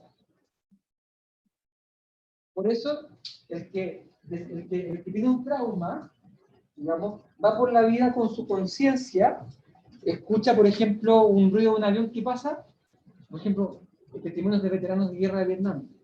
Van por la vida, de repente escuchan de repente y se ponen a caer. Se tiran punta y codo debajo de los autos y después de 5 minutos, ¿qué estoy haciendo? ¿Dónde estoy?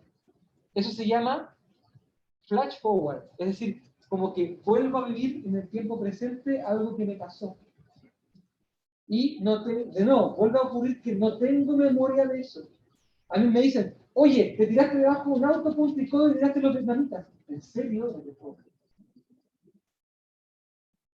¿Me explico? Pero esto se posibilita, ¿por qué? Porque la conciencia se apagó. Y para poder yo recordar una memoria que viví, tengo que recordarla habiendo sido yo el que la vivió. Pero como el yo estuvo apagado, ¿no? Son sucesos que me pasan de manera confusa y que no recuerdo haberlos vivido. Uno de los sellos de esto es que todas estas memorias traumáticas están como fragmentadas. como no las vivió un yo, no hay una coherencia en la historia de él. Entonces una persona traumatizada puede decir, cuando se acuerda de esto en pesadilla o en algún tipo de... Me acuerdo de colores, una luz, alguien que me dijo, es como una especie de recuerdos fragmentados. Y todo el proceso terapéutico, ¿en qué consiste? En acompañar a la persona, en tomar contacto con esas memorias fragmentadas y darle una coherencia lineal a eso. Pero cuidado, es delicado, porque si yo expongo a la persona a esos eventos de mi laguna mental, me puede pasar que yo me vuelva a traumatizar al recordarlo. Entonces, en vez de avanzar, es como que más retrocedo. No, todo esto que hace, por ejemplo, las pericias policiales de, bueno, relátame cómo fue su no tiene que tratarlo, es muy delicado, efectivamente, para además, muchas veces, en mucha gente, porque eso retraumatiza. ¿Por qué? Porque la persona consciente se vuelve a exponer a sensaciones que no maneja y que le vuelven como a hacer sentir como ese día. Entonces, ¿qué es lo que hizo la persona traumatizada? Cuando recuerdo un poco esto, siento que todavía estoy allí. Como que no han pasado los días. Hay una parte de mí que sigue en las Torres Gemelas escuchando cómo el avión se cae, y cómo la gente grita y cómo están los cuerpos que se tienen. O sea, en el trauma hay como una parte de uno que se quedó pegada para siempre en ese momento. Y que la sigue viviendo siempre el tiempo presente. Todo esto, ¿por qué? Porque está en la memoria, pero está desorganizada. No hay tiempos, no hay pasado y presente, no hay ayer y hoy. ¿Se entiende el punto? Entonces, todo esto se logra explicar debido a que el temor es capaz de impedir la creación. Y ojo que también esto puede pasar con la tristeza, hay algunas tristezas disociativas que llevan a uno como a decir cosas y hacer cosas que uno no tiene idea. Claro. Pero en el caso del trauma lo sabemos más. Por lo tanto, tenemos el evento traumático, la percepción traumática y el efecto de que la conciencia o la razón se impiden a tal grado que se apagan, lo que no quiere decir que la memoria no siga funcionando. Y todo lo que se registra en esa memoria va a ser después el recuerdo traumático, que para poder sanar tiene que producirse una especie de estado especial en el que yo pueda como ir recordando esas cosas sin retraumatizar. Y los psicólogos expertos en trauma se dedican a eso. Saben encontrar la manera de que uno pueda ir hablando de manera gradual aquellas cosas fragmentadas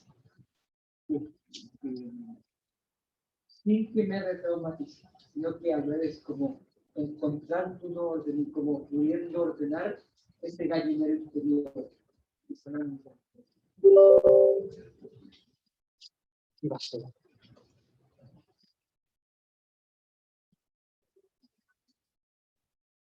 Estamos llegando al final, estamos en la hora. Me importa mucho transmitir esto del trauma. Ustedes a lo largo de la carrera van a escuchar muchas veces hablar sobre esto. El trauma. Van a ver muchas veces que el trauma tiene muchos efectos secundarios, las pesadillas, los flashbacks, los flash forward, el revivir, la fobia, alguna cosa. Y uno podría incluso pensar que casi toda psicopatología se refiere a algún tipo de mala experiencia que puede ser más o menos traumática. Entonces, saber abordar estas cosas, entender cómo se producen, entender esta cosa tan difícil de que al mismo tiempo yo lo viví pero no lo recuerdo. Y aunque me esfuerzo por acceder, no accedo. Y si accedo me retraumatizo y no recuerdo nada. Todo eso se explica en esta. Explica desde este temor en grado sumo que impide la operación de la conciencia y la operación de la razón. Y entonces yo me veo expuesto directamente a todas las cosas directas a mis sentidos y mis afectos sin pasar por el colchón de la conciencia. Ya expliqué cómo se sana, hay que buscar alguna técnica o alguna manera de ayudar a que el paciente vaya como reelaborando lo ocurrido sin retraumatizarse. Bien. Llegamos al final de la clase. Espero que hayan aprendido harto. Tenemos una cuenta pendiente y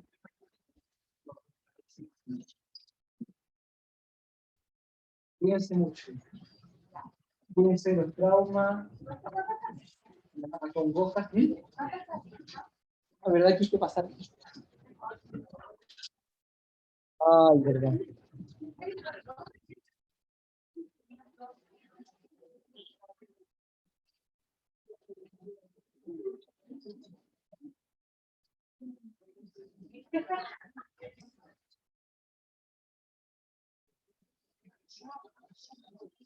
Alzate Yurani, Andrade Romero, Campos Coronado, Taro de Lerte.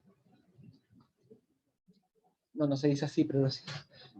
Felipe Castillo, Javier Chaparro, María José Cisternas, Alejandro Contreras, Catalina Cornejo, Benjamín Escobar,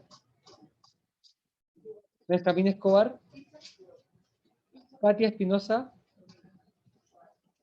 Nicole Sepúlveda, Karin González, Presente. Super, Maite Guerra, Miguel Jiménez, ahí está. Valentina Leiva, Presente, profe. Carla Liberona, Cintia Lobcomilla, Natalie Mardones, Presente. Constanza Márquez, Génesis Martínez, Camilo Montiel, al agua. Natalia Presente, Muñoz, profe. Presente. ya. Paulina Holguín, Catarina Ramírez, Ezequiel Salinas, Constanza Sánchez, Daniela Silva, Tamara Suárez, Presente, profe. Claudia Taborda, Presente. Alison Torres, Alejandra Ulloa, William Valdés, Presente. Lucas Vélez,